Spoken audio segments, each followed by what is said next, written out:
Today we're going to talk about the dreaded B word. It's booking. Stick around. The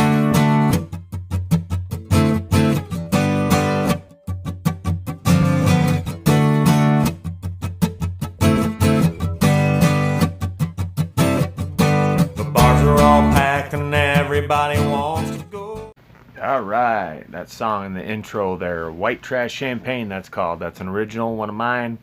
Spotify, Apple Music, YouTube Music, you name it. It's on all of them. If you like it, I'd appreciate you checking it out. Anyway, so we're going to start talking about booking today.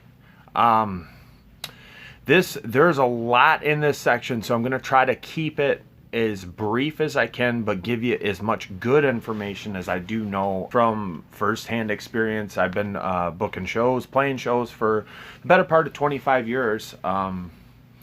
Anything from big national artists to just local bar gigs. I still do a ton of local bar and restaurant gigs, things like that, solo acoustic shows and whatnot. All right, want to get into talking about the mindset of booking. We have to change our mindset about what booking is and what our goal is in booking. Most musicians come in, and I was guilty of this too. I've done it just like everybody. Musicians always come in and they're looking for opportunities, or they're looking for somebody to put them in a position in order to succeed, or in order to try to build on that. In reality, that's really not the way you should be looking at this stuff. What you want to do with venues, especially, and booking agents, and you want to go in and let them know what your value is to their business. So if you come at it from a perspective of, I just need you to give me an opportunity, or begging somebody for an opportunity, you're really not conveying what your value is.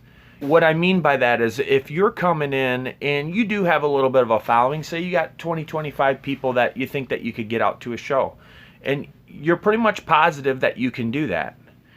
If you're positive you can do those things, you want to let the concert promoter or the venue know, hey, I got 30 friends in the area. I think I can get them to come out to a show and we'll have a good night. I'm going to bring a bunch of business to your bar that they otherwise wouldn't be there.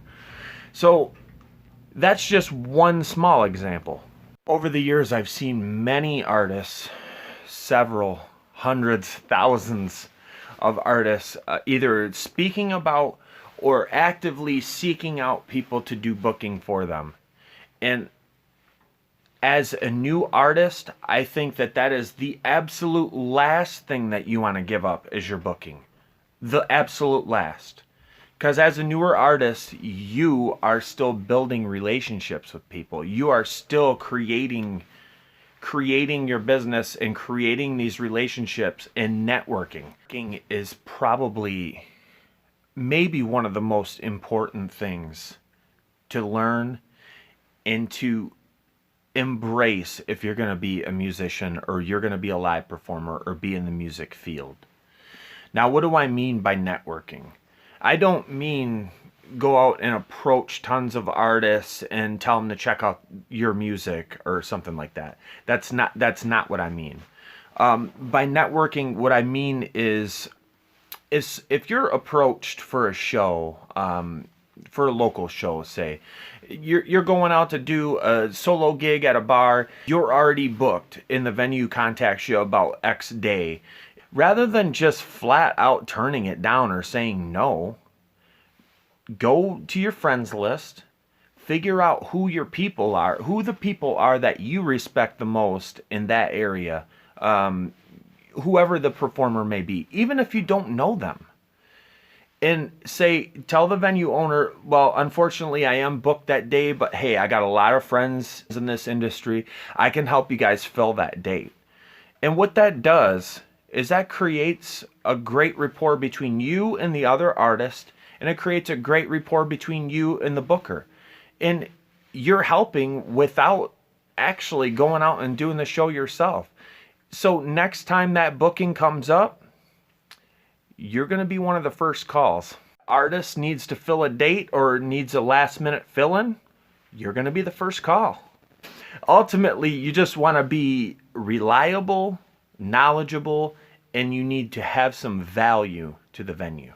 Found over the years that musicians tend to have this mentality of almost like housing secrets, as if they have information or a plan that none of the other musicians know. So, shh, don't tell these guys. We got the X factor here. It's totally not true. And it's not the way to do business. When I say we need to change the way that we think about how we book, this is what I mean. You want to be a supporter of your local music scene. So if you listen to, say, the person that you decided that you were going to have fill in for you, listen to a couple of their songs. If you like their songs, share them on your Facebook. Share them anywhere. Share them with your friends and family. If you like the music, share it.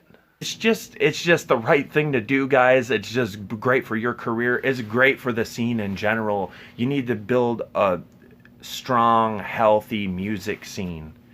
And I feel like us as musicians, we're dropping the ball on that quite a bit. I think we need to do better. Until then, I'll catch you down the road.